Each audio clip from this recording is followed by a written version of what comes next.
Hello everyone, मैं आप सभी का दोस्त मोहम्मद जावेद। मेरे यूट्यूब चैनल में आप सभी का फिर से स्वागत है।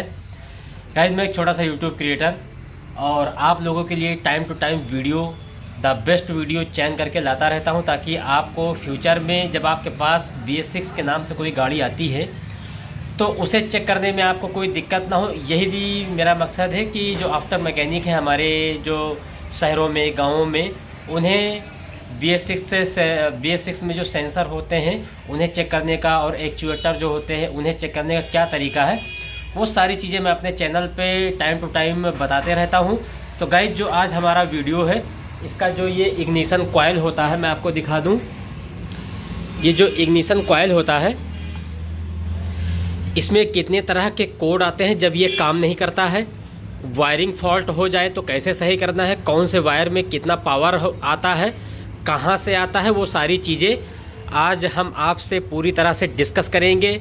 उसके DTC कोड पे कंटिन्यूटी कहाँ पे लेनी है, वोल्टेज कितना है, रेजिस्टेंस कितना है, रेजिस्टेंस कहाँ पे लेना है, प्राइमरी में लेना है कि इसके सेकेंडरी में लेना है, वो सारी चीज़ें आपके साथ में शेयर करने वाला हूँ।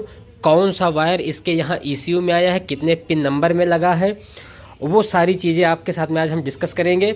सबसे पहला जो तरीका होता है, इसके ECU से आने वाले जो वायर हैं, ये दोनों वायर आप देख पा रहे हैं। इसके बाद जब हम इसे चेक कर लेते हैं माय फ्रेंड्स, तो हमें चेक करना होता है इसके, ये जो बोतल कॉइल भी गांव में लोग बोलते हैं, इसे मैं ST कॉइल बोलता हूं, आप लोग भी बोलते होंगे। खैर, ये मैटर नहीं करता कि इसे क्या कहते हैं, लेकिन सब लोग ये जानते हैं कि इसका काम क्या है। इसका काम है हाई टेंशन कॉइल। ये स्लो वोल्टेज को, जो हमारा वोल्टेज यहाँ पे आता है 12 वोल्टेज का, ये 12 वोल्टेज को करीब 200 वोल्टेज में कन्वर्ट करता है। कन्वर्ट करने के बाद में अपनी जो सप्लाई है स्पार्क प्लग को देने के लिए यहाँ से निकालता है, इस वाले जो वायर में है, बड़े वाले वायर में। तो इसीलिए इसको हाई टेंशन कॉइल बोलते हैं। इसका रेजिस्टेंस कितना है, प्राइमरी का और सेकेंडरी का, वो सारी बातें आपके साथ में डिस्कस करूँगा। और इसमें कितना पावर आता है वो मैं आपको चेक करके दिखा दे रहा हूँ। उसके बाद में फिर मैं इसके ECU की तरफ लेके जाऊँगा, जो ये आपका ECU है। तो गाइज, स्टार्ट करते हैं इसके वायरिंग से। माय फ्रेंड्स, जब आपकी बाइक स्टार्ट ना हो तो सबसे पहले हमें इसमें जो पावर होती है उस पावर को चेक करना होता है। अब ये जो रेड में ब्लैक वाला वायर है, ये ECU से आया है। इसमें जो सप्लाई होती है 12 से 11 के बीच में होती है। लेकिन अगर आप बैटरी में चेक करेंगे तो अगर आपकी बैटरी 13 वोल्टेज या 12 प्लस चार्ज है, कि जब बैटरी में आप चेक करेंगे तो उसकी जो सप्लाई है वो अलग रहेगी, लेकिन इस वाले वायर में आपकी बैटरी सप्लाई अलग रहेगी। तो इसको याद रखें, इसमें 12 से 11 के अंदर की बीच की सप्लाई होती है और बैटरी में अलग होती है। चलिए, इसके हम अब आपको सप्लाई चेक करके दिखाते हैं कि इसमें सप्लाई कितनी है।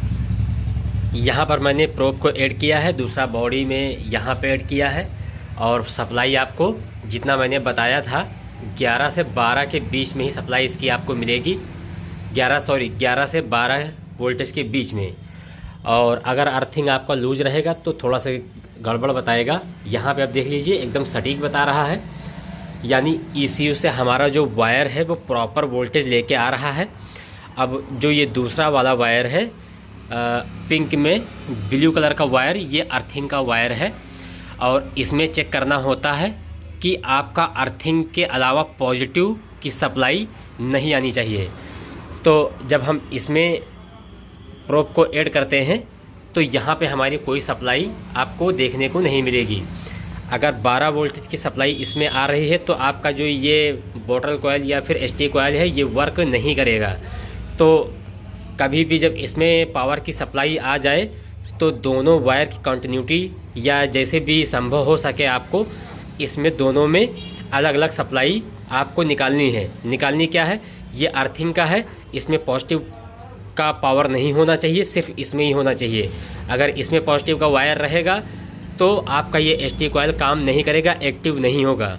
तो उस सिचुएशन में आपके बाइक में दूसरा कोड शो करेगा जो इसके ST कॉइल से रिलेटेड होता है। वो कोड मैं अपने इसी स्क्रीन पे दे रहा हूँ।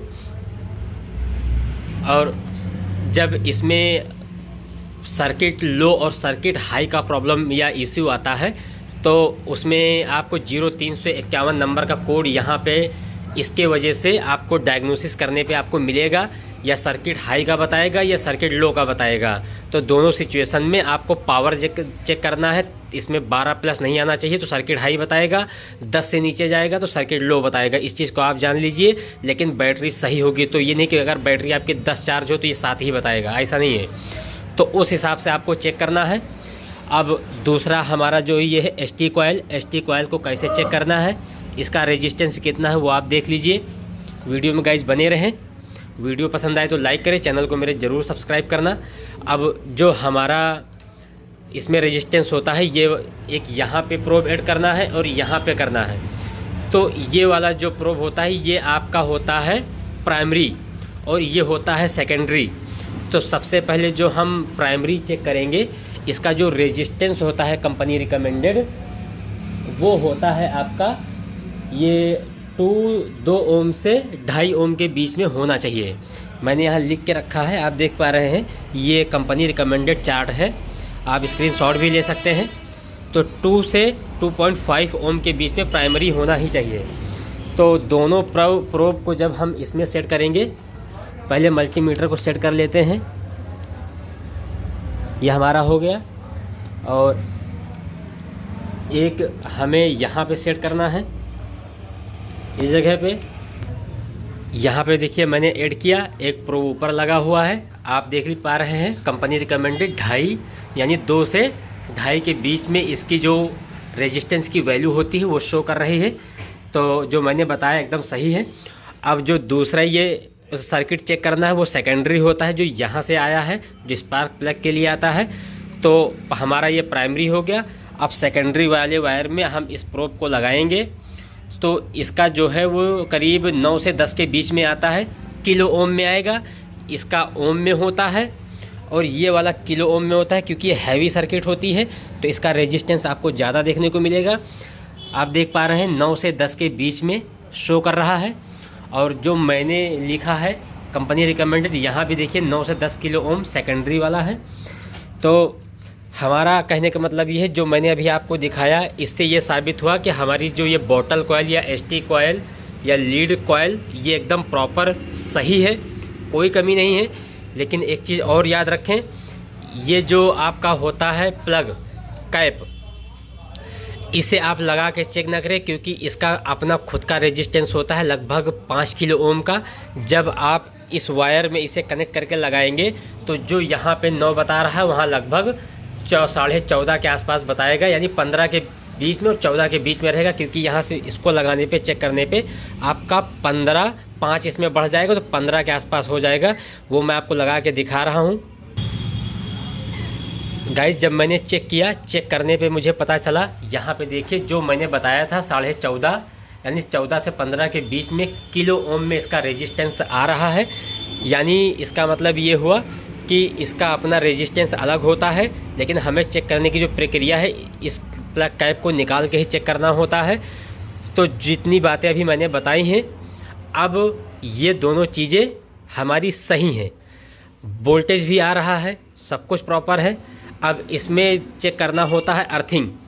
अब अर्थिंग इसमें चेक करने का एक तरीका और है, जैसे कि आप प्लस प्रोब यहाँ लगाते हैं इस जगह पे, और अगर आपकी चाबी इस तरह से ऑन है, यहाँ पर इसके लगाएंगे, उसके बाद में भी आपको यहाँ पे 12 वोल्टेज की सप्लाई देखने को मिलेगी।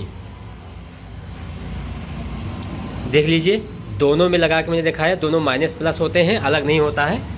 जितना पहले आ रहा था उतना अब भी आ रहा है। तो आपको याद रहे ये माइनस का है, माइनस यानी ये अर्थिंग का होता है, पिंक में ब्लू कलर का वायर। तो यहाँ पे लगाया, आपका पूरा वोल्टेज शो करने लगा जितना ECU से आता है। ये देखिए, देख पा रहे हैं प्रोब लगा हुआ है। तो गाइज़ मैं आपको एक नहीं 2 बार इसलिए दिखा रहा हूँ ताकि आपको दिक्कत ना हो। हमारा ST कॉइल ठीक है, कोई दिक्कत नहीं है। अगर इसमें प्रॉपर करंट अगर इसमें ना आए और इसमें अर्थिंग ना आए, यानी इसमें से आपको क्या चेक करना है बताने का मतलब मकसद ये है, अगर आप इसमें प्लस का प्रोब लगाते हैं डिजिटल मल्टीमीटर का और इसमें लगाने पर अगर आपका वोल्टेज शो नहीं कर रहा है तो एक बार जो आपका माइनस का प्रोब है ये वाला बॉडी अर्थिंग में लगा के चेक कर ले। अगर बॉडी में लगाने पर यहाँ पे वोल्टेज शो कर रहा है तो आपके यह वायर कहीं पे कटा हुआ है, याद रखें, यानी इसमें ECU से अर्थिंग नहीं आ रही है। तो आपको करना क्या है, कॉन्टिन्यूटी पे चेक करना है ECU के कपलर से। अब वो पिन कितने में है आपको मैं बता दे रहा हूँ। चलिए इसको करते हैं डिस्कनेक्ट, उसके बाद में आपको पूरी कॉन्टिन्यूटी लेकर के दिखाते हैं। माय फ्रेंड्स, ECU के कपलर को हमने डिस्कनेक्ट कर लिया है, लेकिन डिस्कनेक्ट करने से पहले ECU के कपलर को हमें माइनस के टर्मिनल को डिस्कनेक्ट करना होता है अपनी सेफ्टी के लिए। अब हम कॉन्टिन्यूटी को चेक करेंगे। जो ये आपका रेड में ब्लैक वाला वायर है यहाँ पे एडजस्ट किया है, और ECU का जो ये देखिए पिन नंबर 1 में इसकी कनेक्टिविटी लेनी है और हमें चेक करना है इसकी कॉन्टिन्यूटी। अब सिर्फ मैं इसमें टच करूँगा इस वाले वायर में। शायद आपको बीप की आवाज़ सुनने को मिल रही हो। तो अब इससे हमें ये पता चला कि हमारा जो रेड में ब्लैक का कलर का वायर है ये वाला, ये प्रॉपर ठीक है, और यहाँ से इसकी जो वैल्यू होती है वोल्टेज की वो बराबर प्रॉपर आ रही है। अब जो दूसरा वाला वायर है ये वाला पिंक में ब्लू कलर का वायर, इसकी कॉन्टिन्यूटी किस पिन नंबर में लेनी है वो आप देख लीजिए। आप इस प्रोब को, अपने मल्टीमीटर के प्रोब को इस वाले वायर में कनेक्ट कर लें। फिर ECU के कपलर की तरफ जब आप आएंगे यहाँ पे तो एक लाइन में 16 पिन लगती है। इधर से स्टार्ट होता है, इस बात को याद रखें। 1 2 3 यहाँ से स्टार्ट होगा तो यहाँ तक 16 होगा, फिर यहाँ से 17 स्टार्ट होगा, फिर आखिरी में होगा आपका 32। तो पिन नंबर 32 पे आपको जो आपका पिंक में ब्लू वाला वायर है ये वाला वायर, उसकी कनेक्टिविटी यहाँ पे आपको मिल जाएगी। तो हमें चेक करना है इसमें आपका कॉन्टिन्यूटी। यहाँ पे जब मैं इसे टच करूँगा तो ये देखिए कॉन्टिन्यूटी प्रॉपर है। शायद बीप की आवाज़ आपको सुनने को मिल जाए। तो हमारे दोनों चीज़ एकदम सटीक और सही हैं, कोई दिक्कत नहीं है। अब आता है इसके रेजिस्टेंस का, कि रेजिस्टेंस जो कंपनी बताती है मैं आपको दिखा दूँ। गाइस, जो रेजिस्टेंस वाला जो तरीका था, जो company recommended ECU pin number 7 और ECU पिन नंबर 25 पर बता रहा था, तो इसमें गलत, जो हमारे पास जिस सिस्टम से हम चेक करते हैं वहाँ पे गलत प्रिंटिंग हो गई है। तो हमने जब इसके जहाँ पर जो ये वाला वायर है रेड ब्लैक वाला जो वायर है ये ECU के पिन नंबर 1 में गया है और ये ECU के पिन नंबर 32 में गया है। तो जब हमने यहाँ पे पिन नंबर 1 में लगाया, आप देख पा रहे हैं इधर से, और ये आखिरी का पिन नंबर 32 है ये वाला। तो जब इस वायर में हमने कनेक्ट किया तो जो कंपनी रिकमेंडेड 2.3 से 10% आगे पीछे हो सकता है, तो हमें मल्टीमीटर में 2.5 मिल रहा है।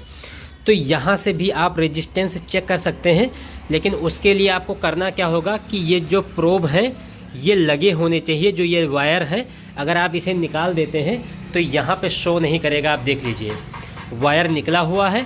जब आप इसे लगाएंगे उसके बाद ही यहाँ पे आपका जो रेजिस्टेंस है शो करेगा। तो इससे ये पता चलता है कि हमारा जो वायर है एकदम परफेक्ट है। तो गाइज अब मेन सिस्टम की तरफ आते हैं, इसके बात करने की तरफ, कि अगर आपका जो ये रेजिस्टेंस है यहाँ से चेक करने पे नहीं बता रहा है तो आपका ये ख़राब है। अब इसमें पॉजिटिव करंट नहीं आ रहा है रेड ब्लैक वाले वायर में, तो आप वायर को चेक करना है। और उसके बाद में इसमें भी अगर आपकी पॉजिटिव निगेटिव का जो पावर होता है अर्थिंग का इसमें नहीं आ रहा है तो इसकी कॉन्टिन्यूटी और दोनों की कॉन्टिन्यूटी चेक करनी है। लेकिन इसमें अगर पावर आ रहा है तो इन दोनों वायर को आपस में छील करके देखना है कि कहीं टच तो नहीं है, इसमें पावर की सप्लाई नहीं आनी चाहिए। और उसके बाद में अगर जब आते हैं ECU की तरफ, ECU अपना अगर 12 वोल्टेज की सप्लाई 1 नंबर पिन से नहीं आ रहा है तो आपका ना तो ये चलेगा आपका जो ये है, और दूसरा आपका जो ये पर्जवाल है ये भी काम नहीं करेगा। तो याद रखें दोनों में की सप्लाई सेम ही होती है। तो अगर आपका जो ये 12 वोल्टेज सप्लाई बाहर नहीं निकालता है तो याद रहे अर्थिंग भी नहीं निकाल रहा है तो आपका ECU ख़राब है। तो इस सिचुएशन में अगर आप चेक करते हैं मेरे बताए तरीके से तो आप बाइक को आसानी से बना सकते हैं। गाइज़ आज का वीडियो यहीं तक। वीडियो पसंद आए तो लाइक करें, चैनल को मेरे ज़रूर सब्सक्राइब करें। वीडियो देखने के लिए धन्यवाद।